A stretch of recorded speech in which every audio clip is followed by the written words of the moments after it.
एक बार देव ऋषि नारद भगवान विष्णु से बोले कि भगवान, मैंने हमेशा देखा है कि तो लोग आपकी भक्ति करते हैं, पूजा पाठ करते हैं, उनके घर में हमेशा गरीबी रहती है, हमेशा वो लोग अभाव में जीवन जीते हैं। जबकि जो लोग आपकी पूजा नहीं करते हैं, नास्तिक होते हैं, उनके घर में हमेशा धन के भंडार भरे रहते हैं और वो हमेशा खुश ही खुश रहते हैं। ऐसा क्यों है? जब भगवान विष्णु बोलते हैं कि नारद, तुम मेरी कृपा को इन आंखों से नहीं समझ सकते, इन बातों से नहीं समझ सकते, इसीलिए मैं तुम्हें प्रत्यक्ष दिखाऊंगा, क्योंकि मेरी कृपा भक्तों को कैसे मिलती है, आओ तुम्हें मैं दिखाता हूँ।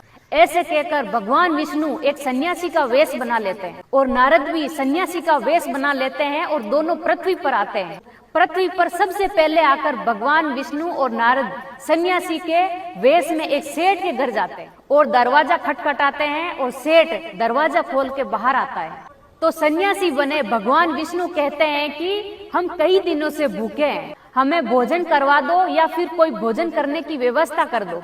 सेठ उन दोनों को देखकर बड़ा ही गुस्सा होता है और जोर से चिल्लाता है कि यहाँ पर कोई धर्मशाला खोल रखी है क्या, जो तुम्हारे जैसे भिखारियों को भोजन कराता रहूं? जाके कोई काम धाम क्यों नहीं करते हो, सारा दिन भीख मांगते हो, जाओ यहाँ से। ये सुनकर नारद जी को गुस्सा आता है और नारद जी बोलते हैं कि भगवान, ये तो हमारा अपमान कर रहा है, इसको अभी की अभी दंड दो। तब भगवान विष्णु कहते हैं कि नारद, तुम शांत रहो।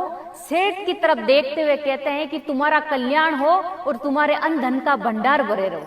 सेठ उनको गुस्से में देखकर वापस दरवाजा बंद कर लेता है।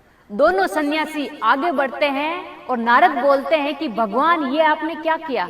उसने तो हमारा अपमान किया था और आपका भी अपमान किया था, वो तो भगवान को मानता ही नहीं है। साधु सन्यासियों का भी अपमान करता है और आपने उसे इतना अच्छा आशीर्वाद दिया। भगवान विष्णु बोलते हैं कि नारद, तुम शांत रहो और आगे चलो। थोड़ी देर चलते हैं तो एक आगे झोपड़ी आती है। झोपड़ी के पास जाकर रुकते हैं और आवाज लगाते हैं कि यहाँ कोई है क्या, हम भूखे हैं, हमें भोजन करवा दो। तो नारद बोलते हैं कि भगवान, ये तो किसी गरीब की झोपड़ी है, ऐसी झोपड़ी जिसके शायद खुद के भी खाने के लाले पड़ते होंगे, वो हमें कहाँ से भोजन कराएगा, जल्दी से चलो, नहीं तो यहाँ भी गालियाँ पड़ेगी। भगवान विष्णु मुस्कुराते हैं। इतने में ही एक बुढ़िया झोपड़ी से बाहर निकल आती है। बूढ़ी माई को देखकर भगवान विष्णु कहते हैं कि हम सन्यासी हैं और कई दिनों से भूखे हैं, क्या हमें यहाँ भोजन मिलेगा क्या? बूढ़ी माई कहती है कि क्यों नहीं मिलेगा, जैसा मैं खाती हूँ वैसा जरूर मिलेगा, आओ बैठो। बूढ़ी माई एक फटी हुई चटाई बिछाती है और उन दोनों को बैठने के लिए कहती है। भगवान विष्णु और नारद वहाँ बैठ जाते हैं। थोड़ी देर बाद बूढ़ी माई 2 गिलासों में दूध लेकर आती है।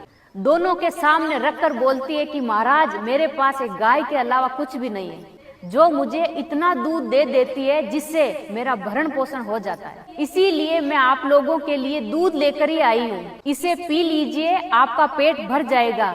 तो भगवान विष्णु बोलते हैं कि इससे कैसे पेट भरेगा?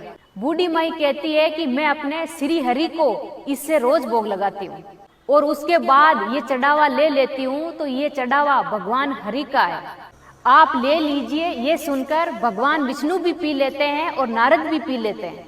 नारद के मन में बड़ी दया आती है कि ये कितनी बड़ी भगवान की भक्त है, परंतु फिर भी देखो ये कितनी गरीब है, इसके पास खाने के लिए कुछ भी नहीं है। नारद धीरे से भगवान विष्णु को बोलते हैं कि भगवान, ये तो बहुत बड़ी आपकी भक्त है, हमेशा श्री हरि का नाम लेती है, इसको आशीर्वाद दीजिए ताकि इसके घर में खूब सारी धन संपत्ति हो जाए और ये अच्छा जीवन जी पाए। और भगवान विष्णु मुस्कुराते हैं और बूढ़ी माई की गाय की तरफ देखते हैं तो गाय धड़ाम से नीचे गिर जाती है और उसके प्राण निकल जाते हैं। अब तो नारद जी को भी गुस्सा आता है कि भगवान, ये कैसी लीला है, उस सेठ ने हमारा अपमान किया था और उसने हमें खाने के लिए कुछ भी नहीं दिया था, फिर भी आपने उसे आशीर्वाद दिया था।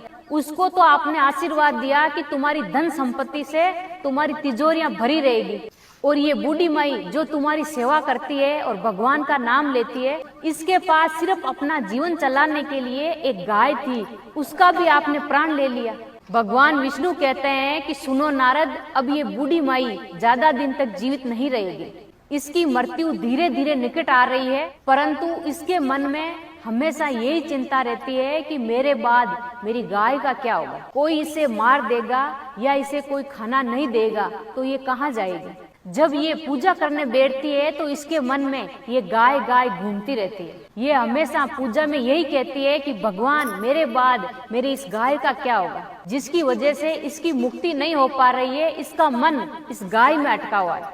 और अंत समय में मनुष्य का मन जिस चीज में अटका रहता है उसको अगले जन्म में वही योनि प्राप्त होती है। और ये मेरी भक्त है, इसीलिए मैं नहीं चाहता कि इसे पुनर्जन्म लेकर इस पृथ्वी पर आना पड़े।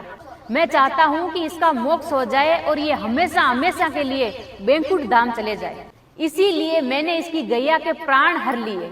अब ये निश्चित होकर भगवान के भजन कर पाएगी और अपना पूरा ध्यान श्री हरि के चरणों में लगा पाएगी। तब नारद जी बोलते हैं कि आपने उस सेठ को धनवान बने रहने का और तिजोरियां भरी रहने का आशीर्वाद क्यों दिया। तब भगवान विष्णु बोलते हैं कि जब तक सेठ की तिजोरियां भरी रहेगी तब तक उसके पास धन रहेगा और हमेशा घमंड में उसी धन से चिपका रहेगा, उन्हीं तिजोरियों से चिपका रहेगा। फिर ना ही वो भगवान का भजन करेगा और ना ही भगवान के चरणों में अपना ध्यान लगा पाएगा।